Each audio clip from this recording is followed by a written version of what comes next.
What's up, book beauties? I just finished reading this book, The Pumpkin Spice Cafe. I was really excited to read this book because it just looked cute and everybody just be reading it during the fall. But it wasn't at the library. The other ones were at the library. So I said, when are they gonna get this one? So I put it on hold and I waited a couple of weeks for it.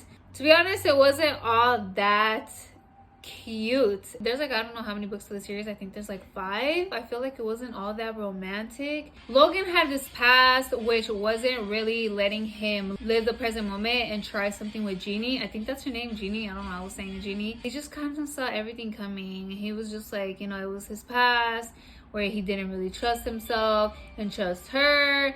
And then the whole thingy, the whole small town thing, like, it wasn't my favorite small town, favorite little romance. I expected a little bit more. I expected way more, to be honest. Yeah, she had this thing that she was trying to deal with, like with herself. And this other thing that was happening to her shop, which I saw it coming, like it wasn't a surprise. So that was another thing where I was just like, I read it really fast. When there's those books that you can read fast, that you can just kind of like lightweight skim through them, but you know what's going on. That's how this one was, because you just didn't see nothing coming, it was just like one of those.